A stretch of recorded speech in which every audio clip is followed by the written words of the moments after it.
Good morning, everybody. Welcome to Second Cup of Coffee. Pastor Tom with you. We are kicking off a new series here in August called Walk, W-A-L-K. We're going to be looking at walking with Jesus when we don't understand the word that he said. And we're going to be looking at a particular apostle, Thomas, and his interactions with Jesus as he struggled with walking when he didn't understand, walking in doubt, and walking in fear. His name or his nickname was, they called him the twin. And I wonder a little bit, reading through some of the Gospels and the interactions that he had, I wonder if he didn't get that name because there seems to be these two things that try to fight for his driver's seat. One is doubt and one is faith.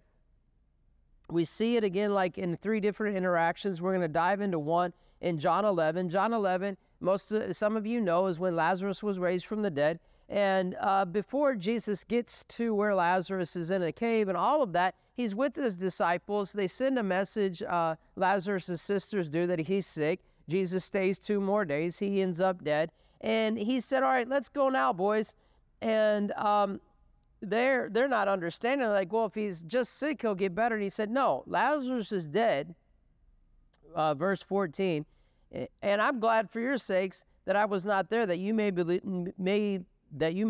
Nevertheless, let's go to him. Then Thomas, verse 16, he said, let us also go. He's talking to the disciples, that we may die with him. He's not talking about Lazarus. He's talking about Jesus, because prior to this, Jesus said, look, or they had said, Jesus, haven't they tried to kill you where he's at, and you want to go back? And so it may sound funny, but I think Thomas was walking in an element of faith at this place. Like, look, I don't understand it. I don't understand if Lazarus is sick or Lazarus is dead.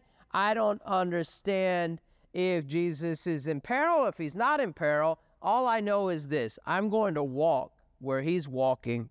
So boys, let's go. And I think faith was speaking. I'm walking where he's walking. So boys, let's go. You have to tell your mind, your will, and emotions sometimes that we're going to walk where Jesus is walking, whether I feel like I have the faith for it or not. Well, Pastor, what do I do if I don't have the faith for it? Number one thing you do, just keep walking. Number two, it's in another part of the Gospels with Jesus, and this man, his miracle seems to have passed. Jesus said, I told you that I was going to do this, and the man says, help my unbelief. He wasn't saying, give me more unbelief, but he's saying, I have unbelief. You need to help me. And then what did the man do? He walked with Jesus to where Jesus said he was going to go, and the miracle happened. If you got unbelief, you're in a good boat, because there's a lot of people that had unbelief. But the key is you can't stop walking. So I tell my mind, my will, and my emotions, boys, let's go. And if it doesn't end well, at least we're with Jesus. Boys, let's go. So, you need to look yourself in the mirror. Doesn't matter about gender.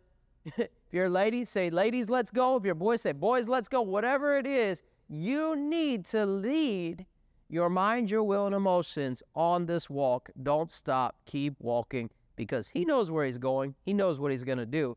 And we just need to be in step with him when we get there. If this is an encouragement to you, I hope you share it with somebody. We appreciate however you find us, and we're grateful that you do. God bless you, and we'll talk to you soon.